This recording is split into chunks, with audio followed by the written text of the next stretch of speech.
Hello, everyone. We're so grateful that you're going to help out with this year's Vacation Bible School. We are here at St. Michael and All Angels Church, and we have Francesca and Leslie and Mandy, who are smiling, friendly faces. When you arrive to help and you don't know what to do, ask one of them.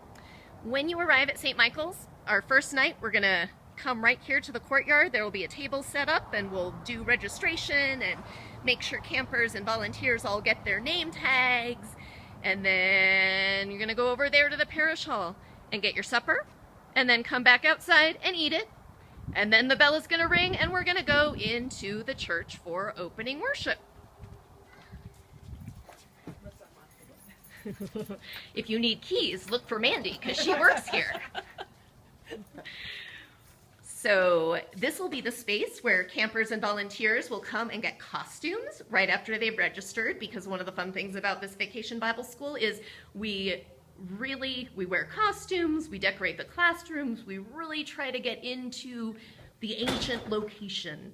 This is also an important place because this entryway to the church is where you're going to find bathrooms and water fountains. So if you or your camper needs a restroom, you come into the church and down the hall, and there you have restrooms. Super important to know where those are. All right.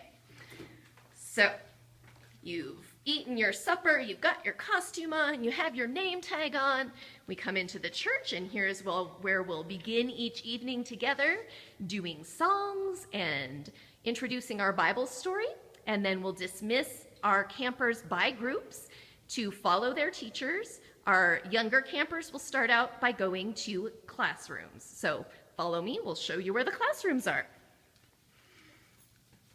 Francesca is the leader this year for all of our classroom teachers, and so if you have questions about teaching, you need curriculum ideas, Francesca is always happy to talk with you in advance or the night of. And there will be a link on our training website that will have ideas for each evening's lesson, and we'll have links to other resources. But you can contact me at any time before the start of VBS, and we can brainstorm some ideas together. Great. So all of our classrooms are here in the youth building. So each night it will be our younger campers, our preschoolers, kindergartners, first and second graders will start by going to their classroom, while our older campers, our second and third, fourth and fifth graders, will go from opening worship to the parish hall, which will have been transformed into an ancient marketplace.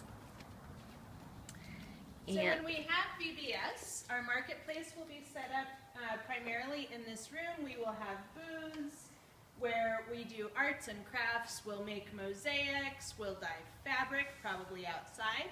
We'll bake bread and make jewelry. So much fun, easy to do.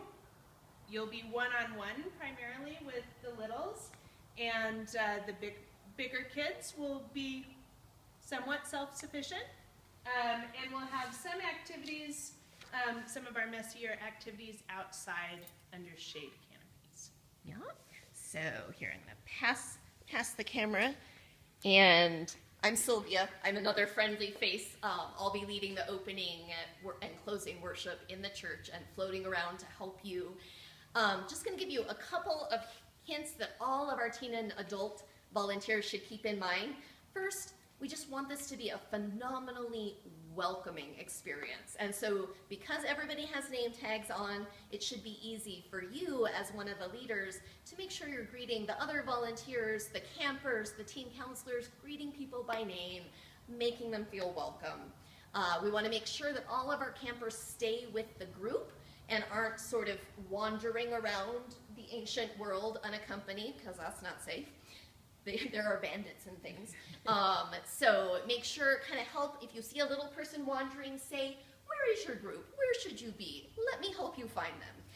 If you have a little one who needs water or a restroom, send them with a teenager or an adult volunteer. Help them get back, because again, one can get lost along the way. Every evening, we want to make sure that parents understand they need to come into the worship space to get their child, so that we're not just releasing children out into the night, because that's not safe. Like I said, bandits. Our classroom teachers, same as at your church, need to do their Safeguarding God's Children online modules to make sure that we're adhering to all that safe church stuff.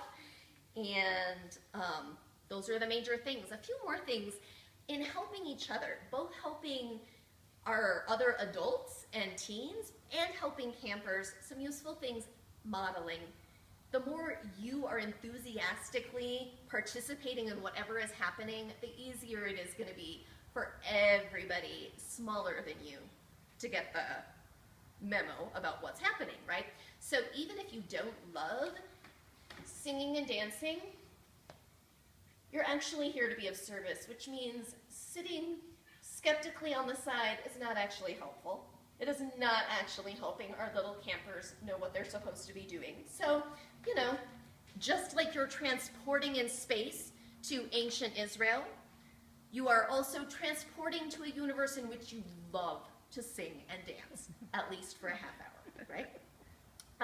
Proximity, if you see somebody struggling, again, you often don't need to tell them what to do. You just need to go stand really close to them, because it probably turns out they do know what they need to do. They just need sort of a magnetic anchor to help them find it, right? You might have to stand next to Francesca a lot because she gets easily distracted. Positive reinforcement, so much more effective rather than saying, Johnny, get in line, Johnny, get in line, Johnny, get in line, Johnny, we're lining up, Johnny, why aren't you in line? Saying, Mandy, I really appreciate the way Mandy got in line the first time I asked. Pretty soon, Francesca is going to be standing right behind Mandy because she would like that. She wants to get noticed. So notice what kids are doing well. Help use the language from Godly Play of getting ready. When someone is struggling to be part of a group or part of an activity, say to them, you know, I wonder what you need to be ready to hear this story, or I wonder what you need to do to be ready to go into the marketplace, and help them kind of self-regulate, figure out what they need to be able to participate successfully, and honor the creative process. I know that it feels supportive to say, that is a beautiful picture, but again, we don't want our kids to be thinking that they need people outside of them to tell them that things are good or bad. So show that you're interested, but try to find language that's curious and honoring the process rather than the outcome, like, wow, look at all that blue. Did you want to tell me something about this? This is super cool, right? So those are just a few ideas. That way, the more of us are kind of using the same language and the same techniques, the more secure and safe the kids are going to be feeling, the more they're going to know what's expected. Because, again, this isn't everybody's home church. It's a new space, and we want to make it feel like home right away the first night. So thank you for this. This is a huge part of the religious formation of our kids. It's something most of them will remember into adulthood in their whole lives, and your help is what makes it possible. So we'll see you soon.